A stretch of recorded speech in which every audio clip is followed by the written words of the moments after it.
420 people have died. There have been 3,700 people that have been left injured after clashes erupted, and they've been on for over a week now. There's heightened tensions between the two paramilitary groups in the country. The conflict has also triggered a humanitarian crisis in the impoverished Sudan, where millions of people have been left without access to basic services. Even medical supplies are now running out.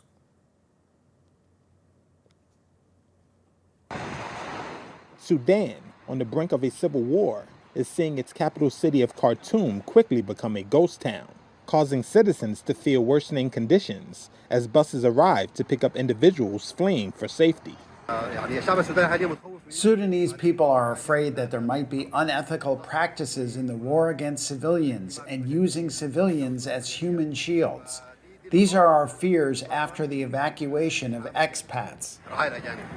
Standing with their luggage, Sudanese citizens were taking any available ride out of Khartoum, even after a spike in the bus fees. There's a big increase in the price of gas, which reflected on the price of the bus ticket. The bus to Egypt was for 30,000 or 35,000 Sudanese pounds, with an extra cost of the taxi on the border crossing. Now it's more than 200,000 Sudanese pounds. And every day there's a change, an increase. If you calculate the increase, it's around 700% increase. Tens of thousands of Sudanese have fled Sudan to neighboring countries since fighting between the military and the well-armed Rapid Support Forces paramilitary group started on April 15th. At least 420 people have been killed. The conflict has also triggered a humanitarian crisis in the impoverished country, where millions of people have been left without access to basic services. On Monday, U.S. Secretary of State Antony Blinken said the United States was pressing Sudanese military leaders to extend and expand a ceasefire. The Sudanese people are not giving up on their aspirations for a secure, free, and democratic future. Neither will we.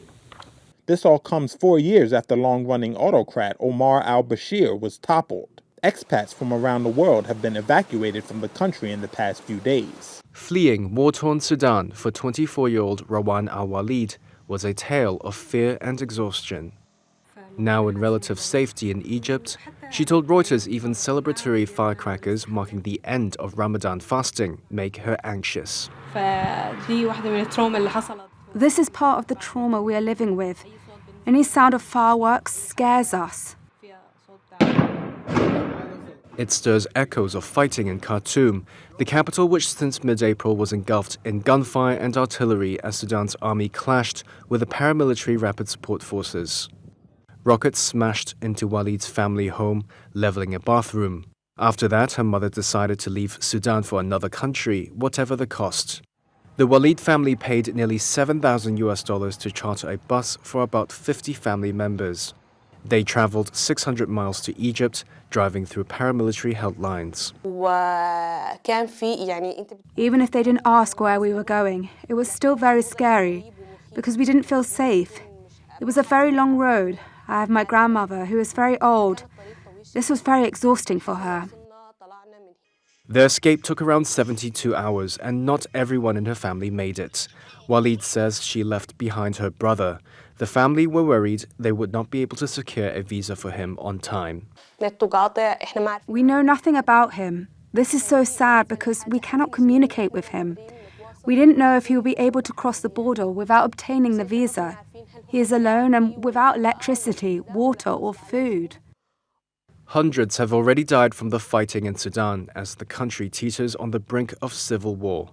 Many remain trapped in their homes or neighborhoods as law and order break down. Walid says it's a relief to escape the violence, but she worries a lot about loved ones who are left behind. I wish that both the RSF and the army would sit together for dialogue and stop the fighting immediately.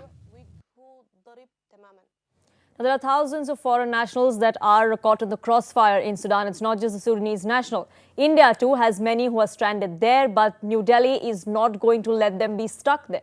Operation Kaveri has been launched to bring back Indian nationals from Sudan as the violence enters 11th day now.